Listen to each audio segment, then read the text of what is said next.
In Pit Lane, proudly brought to you by Online Invent, websites, digital marketing, and custom software.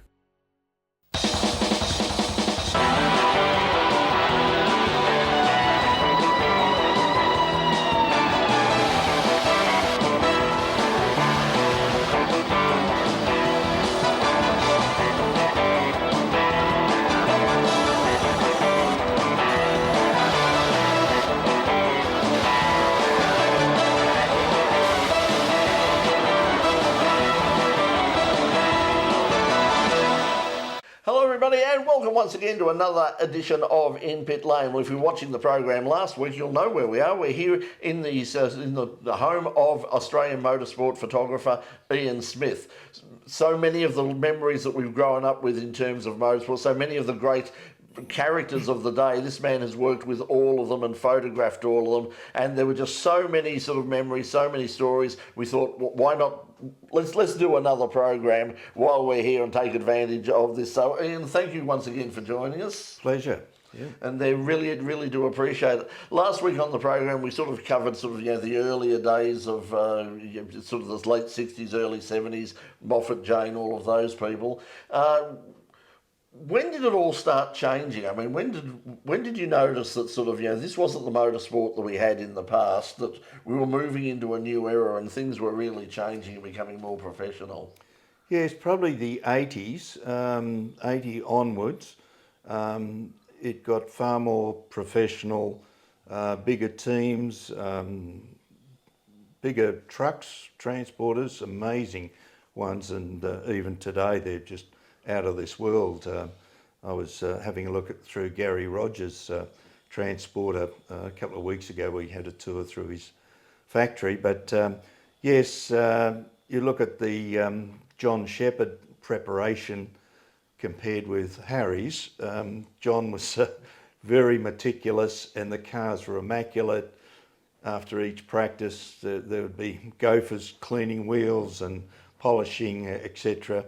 It was all about presentation, and I think the sponsorship was very important. The Marlborough Holden dealer team were put a lot of money into it, but it showed up with the presentation of the cars. So in those days, of course, we went from Moffat and Brock, and we went into Dick Johnson and Rob. What are your memories of Dick?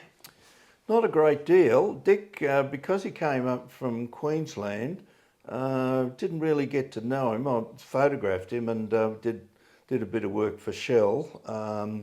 But around the 86, 87 era, I concentrated on setting up my colour laboratory in South Melbourne.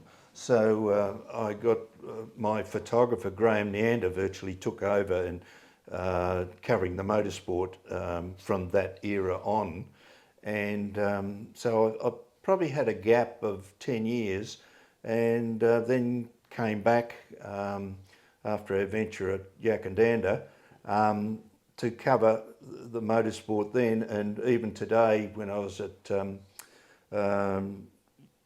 Newcastle for the V8 Supercars, where I was inducted into the Hall of Fame for media.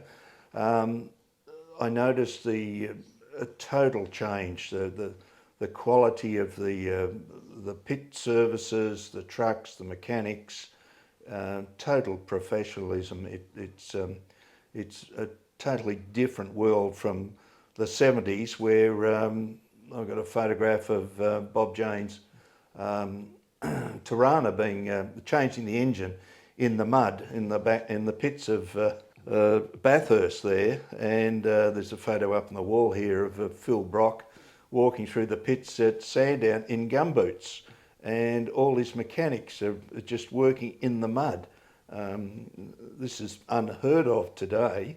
In fact, there's a classic shot, I think, of Graham McRae, Warwick Farm, driving through probably 4 or 5 inches of mud through the pits at Warwick Farm just to get to the track. So it certainly has changed dramatically. I mean, I think obviously, I mean, it's great that we've got this professionalism, and great we have this the standards, safety standards, and everything have improved so much. But I mean, what have we lost in all of that? We've probably lost a lot of access. It's a bit like the difference is trying to get into just see a Formula One driver in the pits, whereas when I remember at Sandown, I could walk up and there was Graham Hill and Jochen Rindt.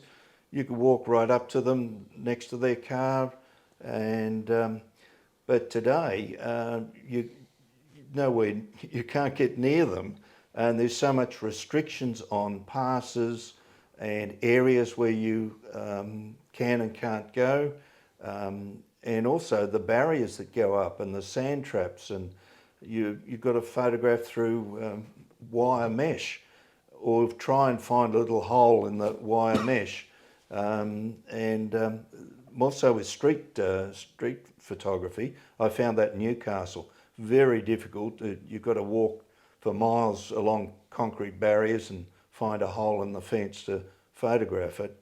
So that's changed a lot from the days of called a raceway. There's a shot here of me running at Repco Corner, about to be hit by a Formula V.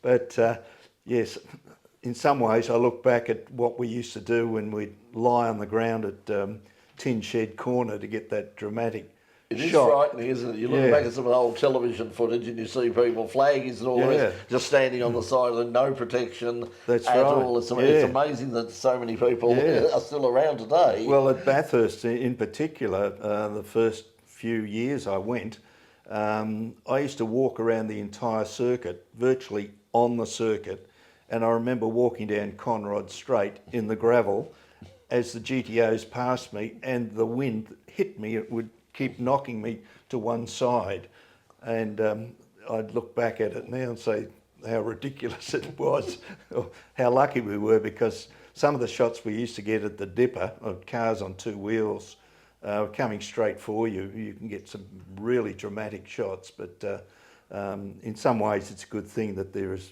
better safety. But mind you, the cars today are so much quicker, they have more grip, they're going so much faster around corners, and when they have an off and a loose, it's very quick, very fast. Yeah, so and I think that's something that a lot of people do.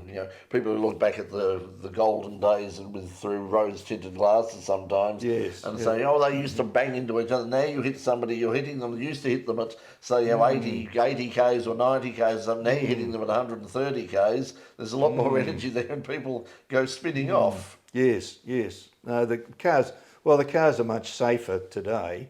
Although I still remember photographing Bill Brown's GTHO upside down on the they were red gum sleepers was the guardrail, and once again he walked out of it. Yeah. Once again, very famous footage, a very famous photo as well. Hey, listen, we're going to take a break now here on In Pit Lane. When we come back, we're going to have more from our special guest, Ian Smith. Don't go away. We'll be right back.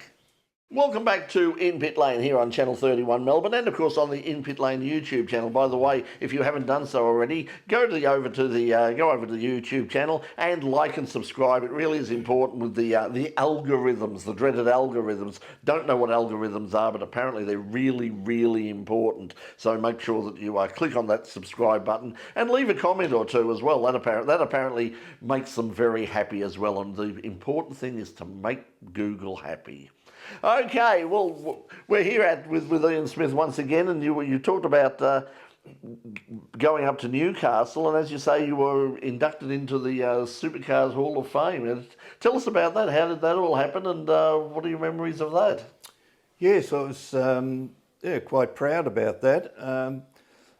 Seeing I hadn't been covering V8 supercars for currently and during that time, but I had been basically covering our touring cars from 1967 right through to 1986, and probably that golden era of the 70s. So I obviously was taken note of by organisers. I'm at that stage was the second only photographer to be inducted into the Hall of Fame. This was 2019. Paul Gover, motoring journalist, who's very well known, was also inducted at the same time I was. And so it was quite interesting. So while I was up there, I thought, well, I'll apply for a photographer's pass, even though I'd been covering it for a while, which they gave me. And I found it quite an experience of covering a street circuit and not having covered them. I think the last event I covered was a Winton in about 2006. But the professionalism and the speed and the whole atmosphere was fantastic. The memorabilia and the trade tents was fantastic to see. What about the technology you're using now? I mean, you mentioned the first camera that you had, and then sort of setting up your processing place in South Melbourne, and spending time sort of in the dark room as we all did if we took photos back in the day. And now we're in a brand new era. What do you think what do you think of all the new gear now? I mean, you're using it all now. I mean, are the days better today? They certainly are. I can't believe the hours I spent in a dark room. I used to go out to Calder or Sandown, even Bathurst. Bathurst, I'd fly home, go straight into the dark room, process 30 rolls of film, dry them, proof sheet, go through each one, pick out a shot, hand enlarge it, and then by 4 a.m. in the morning, when I'd finished, I would then head off to the advertising agency, whoever won, whether it was Ford or GMH. I was commissioned by both. I organised retainers, and so I'd present the finished photographs. But boy, was that hard work. Whereas now, with digital, and I ran a full professional laboratory, which we had the original dip and dunk processing machines. And as technology moved, I ended up sending those to the tip. I bought a Kodak Pegasus LED machine, set up a digital bureau with Apple Macs, drum scanners, and we went the full digital. But the technology was very expensive. This Kodak machine I bought was $365,000 worth, and the maintenance on it was $16,000 a year to have a tech there. So at that stage I could see I was spending more and more money, and in the end I decided to sell the business as a going concern because I could see I was having to spend more and more money. So I took over my film camera to digital. I've been with Nikon for 50 years, and I've still got Nikon F2 behind you there, which I bought in Hong Kong. And great cameras, and all the photographs I've got here were taken on that. But with digital, it's mind-blowing. It was just complete change. So I had Nikon digital, and only the last 3 years, some of my photographers, Graham Neander, who's always been a Canon one, said I finally saw the light. And so I went over to... It is a real religious war, isn't it? Oh, it is. Cameras and lenses. This Nikon-Canon feud that goes on, and it still goes on. But when I was covering a car rally, I do the classic Outback trial every 2 years at Alice Springs. I saw Phil Williams, who's a brilliant all-round photographer. His Canon shots I just saw on his big screen. I thought, these are just outstanding. So I bought Canon 1DX and been using that for about 3 years. And last week or yesterday, I christened my new mirrorless. Again, I saw images at Winton, the photographers, and looked over their shoulder, and the images were just fantastic. So I went out, and there it is there. It's an R3 mirrorless camera. Mind you, the price is extraordinary. The body is $8,000, And the lens, it's great range. It's 100 to 500 mil lens. That's $4,500. So it comes at a price, but the photographs I took yesterday to christen the lens at Rob Roy Hill Climb were exceptional. I just can't believe how sharp, bright, and clear and fast focusing. It's a lot more forgiving now, isn't it, in terms of with all the internal smarts and. Well, you've got to be able to. It's a bit like a computer though, because this Canon R3, the instruction book is 1,000 pages, and I got up there yesterday, and the autofocus, there was a little circle running around, and it took me ages to work out the fixed focus and where I wanted it, but the computer inside was telling me other things. So I finally got it working, but yes, the technology of cameras today are just brilliant. Yeah. Well, we'll talk about what you're doing today and a few more memories when we come back, but we're going to take a break now here on In Pit Lane. When we come back, more with our special guest, Ian Smith. Don't go away, we'll be right back.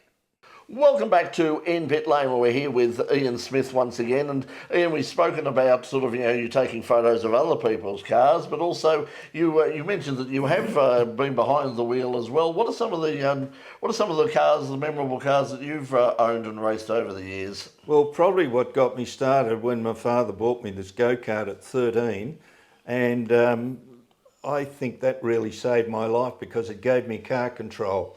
And I would, after school, every night, I'd go down to the park and do 360s and crazy things. But it taught me car control. From then on, I learnt to drive in my mother's Austin A30. Up and down our driveway, we had a long driveway, so I go first, second, third, all the way down the driveway, reverse and back again. When I finally got my licence, because I was into surfing as well, and so we crammed 5 of us into this Austin A30 with surfboards on, and away we went.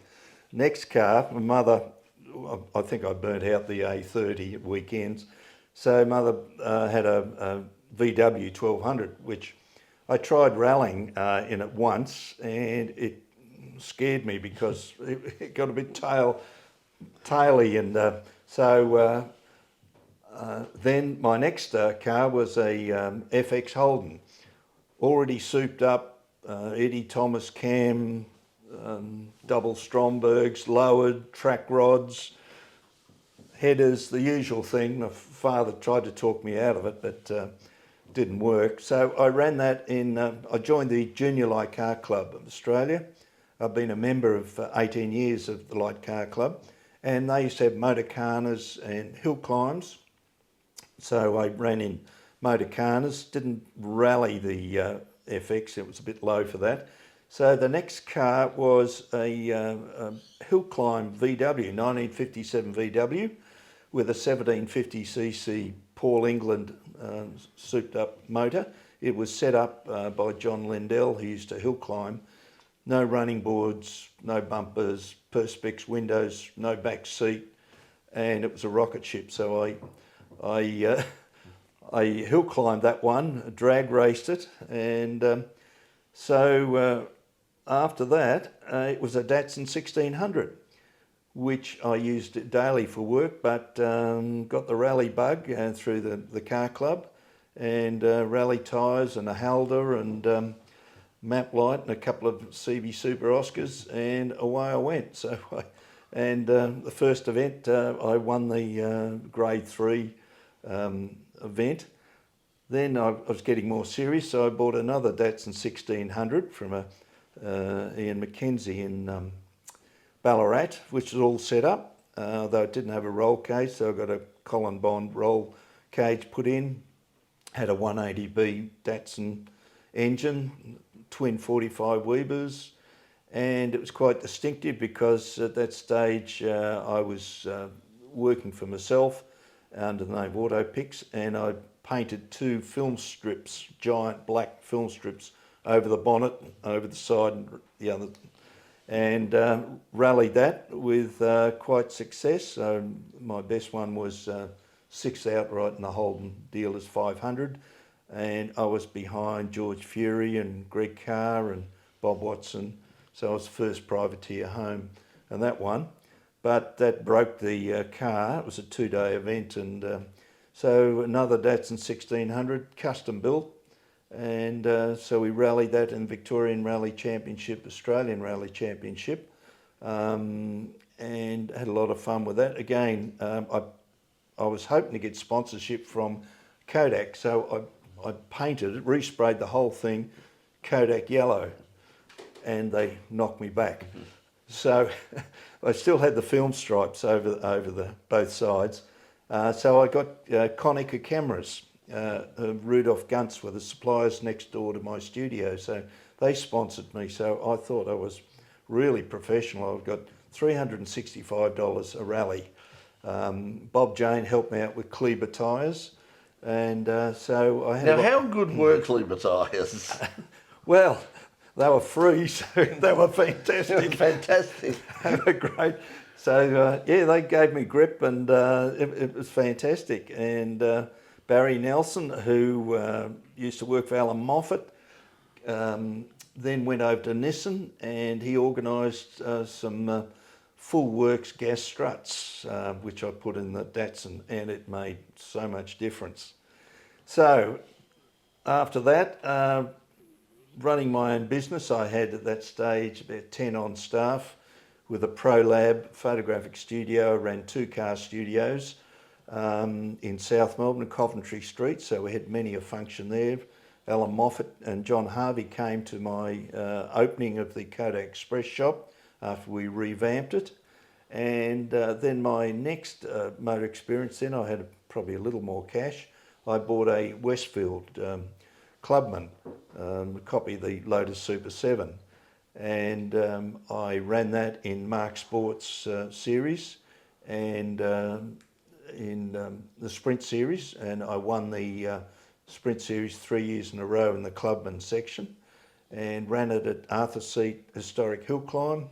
And 1 year we got 3rd outright out of 100, and then 6th outright. So I had a lot of fun in the Westfield. I'd loved going down to Phillip Island and knocking off Porsches and Ferraris and Datsun 260Zs. Just quickly before we wrap up, as a photographer, with all of this wonderful new technology that we have that we spoke about just before, what about people out there who are looking to get into motorsport photography and media related? I mean, what tips do you have for them? Right. Well, it's very hard. There are so many photographers out there. In fact, at last Winton, I took a photograph and there were 12 photographers all in the one corner. And I thought, where are all these photographs going? If you're an enthusiast like I was, you have to get something published or get an intro, and it's getting harder and harder. But for a real enthusiast, with the new technology, you can take photographs from spectator points, and there's some very good spectator areas. Probably need a longer lens, the 500 certainly helps. But I would suggest it is very difficult to make a living out of it, especially in this day and age. The technology is fantastic, but for enthusiasts, if you're that keen, you just got to persevere, and that's what I did. I just persevered, and I got $2 a print from Racing Car News, and I thought that was Christmas, just to see my photograph with a credit. And if you were selling them today, you'd probably still get $2. Well, you get $30 at the moment. It's it's gone up since the last photo I sold. Auto action. But you've got 10 photographers sending their images to the same publication. Yeah. And as we were sort of saying, one of the problems now, because of all the safety things, they're all coming from the same angle and the same position. Yes, you can't stand anywhere else. Yeah, yeah. Okay, well, look, thank you for inviting us along. As I said, just so many memories and so many wonderful photos over the years. Thank you for inviting us here to your home. Good luck with whatever you're doing for the future. But for now, Ian Smith, thanks for joining us in Pit Lane. Good, thank you. And thank you to you for joining us at home. We will see you next week, same time on Channel 31. And of course, remember, like and subscribe to the In Pit Lane YouTube channel for bonus content and to watch on demand. But until we see you next week, once again, from all of us here at In Pit Lane, thanks for watching. Bye for now.